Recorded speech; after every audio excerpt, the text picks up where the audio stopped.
ಆತಂಕಿಗಳ ಕೈಗೆ ಅಷ್ಟು ಸುಲಭವಾಗಿ ಅದು ಹೇಗೆ ಗನ್ಗಳು ಸಿಗುತ್ತವೆ ಅನ್ನೋ ನಮ್ಮ ಸಂಶಯಕ್ಕೆ ಆ ಒಂದೇ ಅಂಗಡಿಯಲ್ಲ, ಇನ್ನು ಹಲವಾರು ಕಡೆ ಅದೇ ಮಾದರಿಯ ಗನ್ಗಳು ಸಿಗುತ್ತವೆ.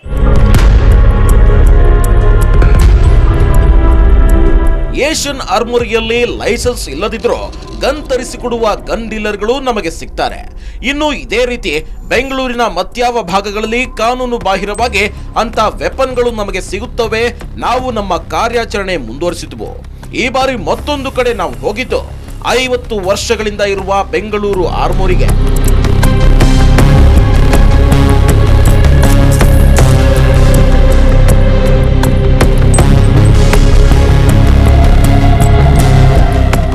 ಅದು 50 ವರ್ಷಗಳ ಇತಿಹಾಸ ಇರೋ ಅಂಗಡಿ.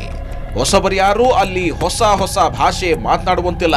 ಹೀಗಾಗಿ ಆ ಶಾಪ್ನ ಒಬ್ಬ ಹಳೆ ಕಸ್ಟಮರ್ ಹೆಸರು ಹೇಳ್ಕೊಂಡು ಅಲ್ಲಿಗೆ ಹೋದ್ವಿ. ಅಲ್ಲೂ ಕೂಡ ನಾವು ಸೇಮ್ ಸ್ಟ್ರಾಟಜಿ ಯೂಸ್ ಮಾಡಿದ್ವಿ. ಅವರಿಗೆ ಮೊದಲೇ ನಮಗೆ ಯಾವುದೇ ರೀತಿಯ ಲೈಸೆನ್ಸ್ ಇಲ್ಲ, ಆದ್ರೆ ಒಂದು ಗನ್ ಬೇಕು ಅಂತ ಹೇಳಿದ್ವಿ.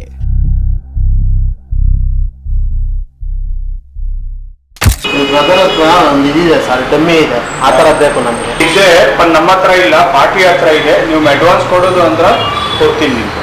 ಅಂದ್ರೆ ನಮಗೆ ಹಳೇದು ಬೇಡ, ನಮ್ಗೆ ಹಳೇದು ಇರುತ್ತೆ ಅವ್ರ ಹತ್ರನೇ. ನಮಗೆ ಚೆನ್ನಾಗಿರೋದು ಬೇಕು. ನಮ್ಮ ಬ್ರದರ್ ಹತ್ರ ಇರೋದು, ಇವ್ರ ಬ್ರದರ್ ಹತ್ರ ವಾಲ್ಟರ್ ಅನ್ನೋದಿದೆ. ವಾಲ್ಟರ್ ಇಲ್ಲ, ನಮಗೆ ಬೇರೆ ಕಂಪನಿ ಇದೆ ನಮ್ಮ ಹತ್ರ, ಮೇಡ್ ಇನ್ ಸ್ಪೇನು. 65,000 ರೂಪಾಯಿ ಆಗುತ್ತೆ. ಒಂದು 2,000 ರೂಪಾಯಿ ಅಡ್ವಾನ್ಸ್ ಕೊಡಿ. ತೋರಿಸಿ ಸರ್, ಬೇರೆ ಕಂಪ್ನಿ ಫೋಟೋಸ್ ಏನೋ ಇದೆ. ನಮ್ಮ ಹತ್ರ ಏನಿಲ್ಲ, ಪಾರ್ಟಿ ಹತ್ರ ನಾವು ಡೀಲ್ ಮಾಡೋದು. ಡೀಲ್ ಮಾಡ್ತಾ ಇತ್ತು. ಸ್ವಲ್ಪ ಪ್ರಾಬ್ಲಮ್ ಆದ್ಮೇಲೆ 2 ವರ್ಷದಿಂದ ನಾನು ಡೀಲ್ ಮಾಡ್ತಾ ಇದ್ದೆ. ನೀವು ಹೇಳ್ತಾ ಇದೆ, ನಾವು ಹೇಳ್ತಾ ಇದೆ, ಪೊಲೀಸ್ ಅರ್ಥ ಮಾಡಲ್ಲ. ಹಾಗೆ ಮಾತು ಮುಂದುವರಿಸಿದ ನಮಗೆ ಗನ್ ಮಾಫಿಯಾ ದಂಧೆಯ ಕರಾಳ ರೂಪದ ಮತ್ತೊಂದು ಮಜಲು ಅನಾವರಣ ಮಾಡಿಯೇ ಬಿಡ್ತಾರೆ.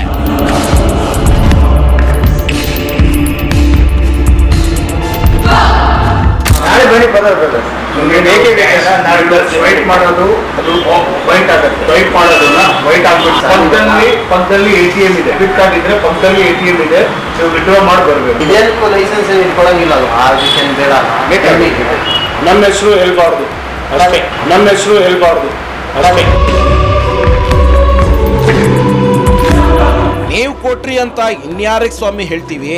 ಹೇಳಿದ್ರೆ ಜನಕ್ಕೆ ಮಾತ್ರ ಹೇಳ್ತೀವಿ ಬಿಡಿ ಅಂದ್ಕೊಂಡು ಮಾರನೇ ದಿನ ಅವ್ರು ಹೇಳಿದ ಟೈಮ್ಗೆ ಮತ್ತೆ ಅಲ್ಲಿಗೆ ಹೋದ್ವಿ.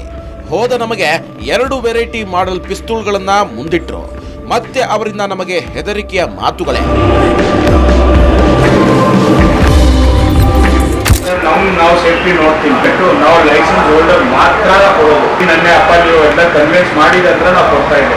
ಯಾಕೆ ಲೈಸೆನ್ಸ್ ಹೋಲ್ಡರ್ ಇದ್ರೆ ಅಂದ್ರೆ ಜೆನ್ಯೂನ್ ಇರುತ್ತೆ. ಮಾಡಕ್ಕೆ 2 ಲಕ್ಷ ಆಗುತ್ತೆ. ಅವನು ತೋರಿಸಿದ 2 ಗನ್ಗಳಲ್ಲಿ ಒಂದಂತೂ ಫಾರಿನ್ ಮೇಡ್ ಪಿಸ್ತೂಲ್ ಆಗಿದ್ರಿಂದ ಅದನ್ನೇ ಓಕೆ ಮಾಡಿ 5,000 ರೂಪಾಯಿ ಹಣವನ್ನ ಕ್ಯಾಶ್ ರೂಪದಲ್ಲಿ ಕೊಟ್ವಿ. ಬರೋಕ್ಕೂ ಮುಂಚೆ ಅಲ್ಲೊಂದು ಟೆಸ್ಟ್ ಫೈರ್ ಮಾಡಲಾಯ್ತು. ಕೆಳಗಡೆ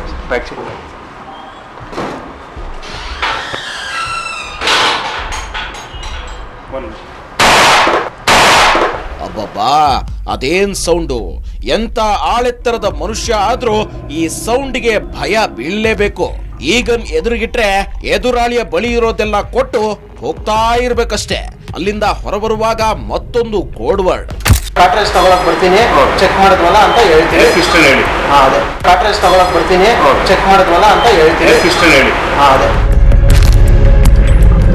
ನೋಡಿದ್ರ ಏರ್ ಪಿಸ್ತೂಲ್ ಹೆಸರಿನಲ್ಲಿ ಎಂತೆಂತ ದುರಂತ ನಡೆಯುತ್ತೆ ಅಂತ.